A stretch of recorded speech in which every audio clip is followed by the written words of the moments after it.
What if Minecraft had a necromancer?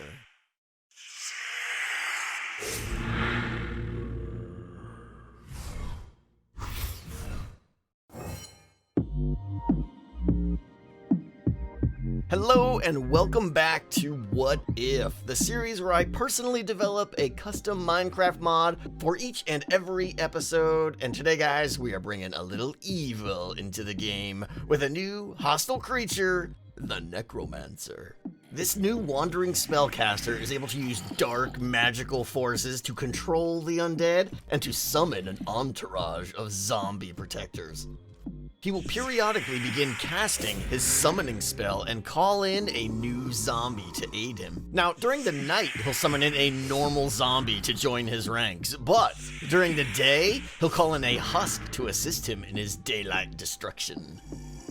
And these summoned undead will lose their normal wandering tendencies and instead will move in unison with the Necromancer as a pack. So wherever he decides to move, his minions will be aware of it and lead the way, clearing a path for their master. In fact, the Necromancer has such good control of the undead that any others he encounters along his path will just fall under his command and join his ranks. And this includes all skeleton and all zombie subtypes.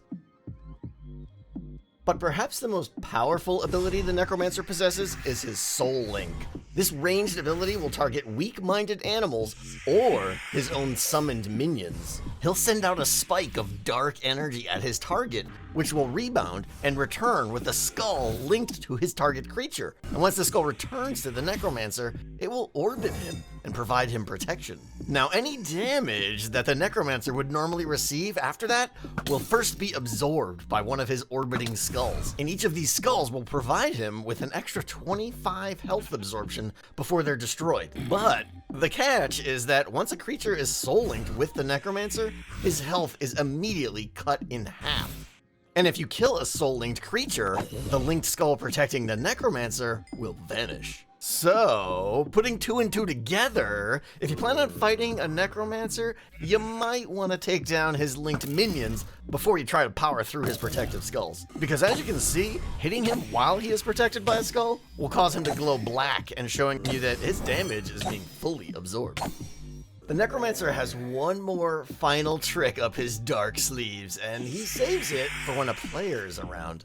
He can target a nearby player's position and conjure a circle of withering energy. And this circle is clearly ringed by swirling magic and filled with his signature purple skulls. And over the next few seconds, this circle will continue to quickly expand, covering more and more area. And any creature unfortunate enough to be standing within this area will receive the wither effect, just as if they've been hit by a wither skeleton. But of course, the Necromancer and his undead allies are immune to this effect, and they can even use it as a zone of protection. So one of the unique traits of this new Necromancer is that it can spawn at different power levels. Power level 1 is the weakest, while power level 5 can be a truly terrifying entity to take down. And all of the Necromancer's abilities scale with this power level. So the number of minions that can be summoned and controlled at one time, the number of active soul links and orbiting skulls that can be maintained increases, as well as the frequency and duration of all of his abilities. So the power level of the Necromancer makes a huge difference in how difficult they'll be to defeat. Now, when the Necromancer does finally fall, any undead minions that he directly summoned will instantly die as well. However, the animals that were soul-linked will not be killed.